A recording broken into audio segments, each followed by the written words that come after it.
Speaking of Carmelo Anthony, we discussed him in a previous video. It got me thinking, actually a question I got from another member of Laker Nation asking me, do you think we should bring Carmelo Anthony back next year? Melo's currently a free agent. He played last year as a Laker.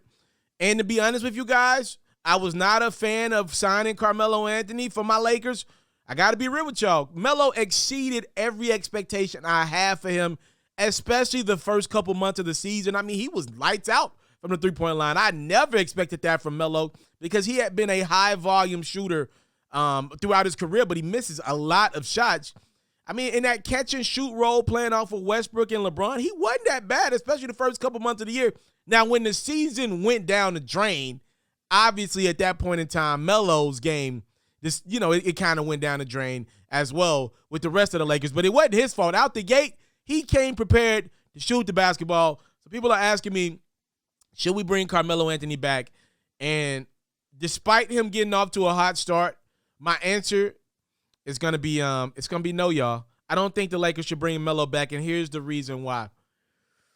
If you're Austin Reaves, right, the rookie from last year that was actually pretty productive, seemingly high basketball IQ, he was probably our third highest.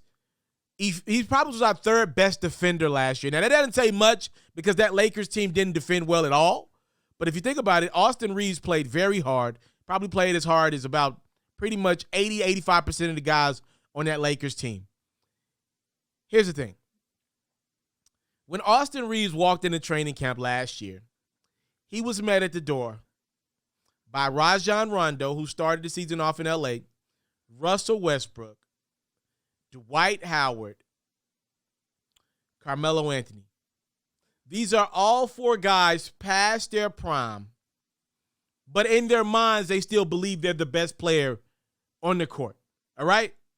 Two guys that have the right to believe they're the best player in the game when right now, and Anthony Davis and LeBron James are also on that team.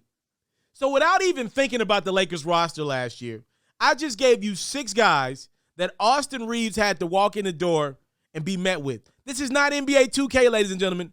This is real life what we're talking about. On a video game, you could just put Austin Reaves in your lineup when you're in dynasty mode. In real life, Austin Reaves got to take advice from these vets. He's a rookie. And he's a white guy at that in the NBA. Come on, we know there are not a lot of white guys in the NBA, and white guys always get a hard time in the NBA. Let's call a spade a spade. Y'all pay FERRO to be real around here. Austin Reaves was OG'd by 5 guys that are for sure going into the Hall of Fame. We'll see what happens with Rondo. Bro, that ain't easy. That's a lot of mouths to feed. That's probably like 4 to 5 different perspectives of the game of basketball being told to you. Now, who should you listen to? If it were me, I would listen to LeBron James no matter what. But I don't think it's that easy for a guy like Austin Reaves, for a guy like Malik Monk. All these OGs, guys that these guys grew up watching, are in that locker room. Not to mention, at some point in the season, the Lakers added Isaiah Thomas, who does have an ego in his own. A guy like Trevor Ariza, longtime vet in the league, been there, done that, one with Kobe.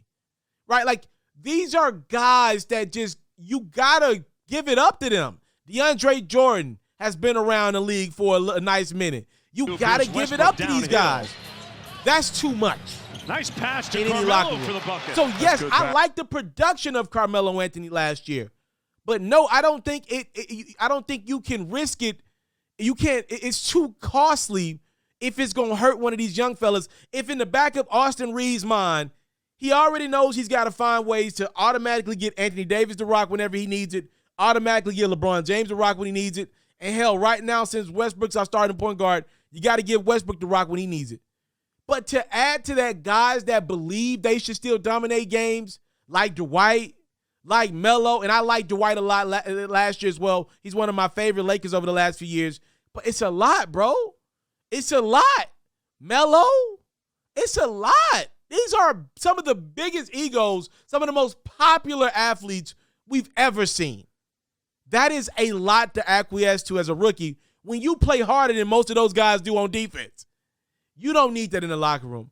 the Lakers would be better off the way that they've constructed the roster this offseason.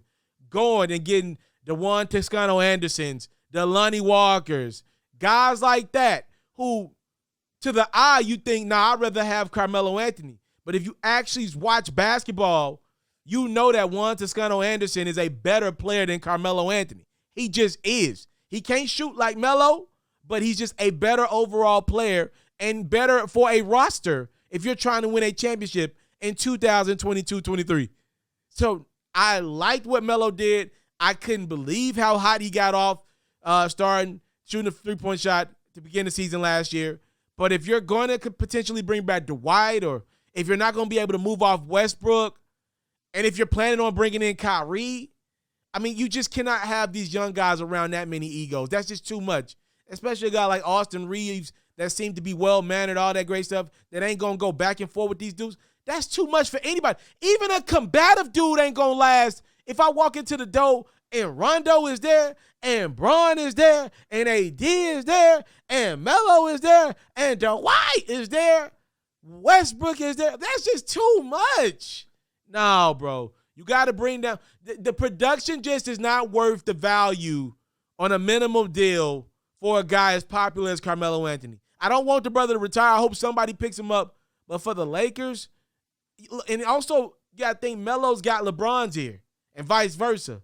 So, like, even though Melo ain't nowhere near the player that LeBron is today, that's his brother. That's still his brother. And Melo's going to have LeBron's ear in ways that players that are closer to LeBron, like Malik Monk, is better than Melo. He was more productive than Melo last year. It ain't no way Malik Monk had LeBron's ear the way that Carmelo would. A guy that ain't never playing defense and ain't nowhere near the player that Malik Monk is. That's a problem. And you end up losing Malik Monk, by the way. A good player that could have been a nice piece to the puzzle next year. You got to move on from some of these vets that egos are just bigger than life, bro.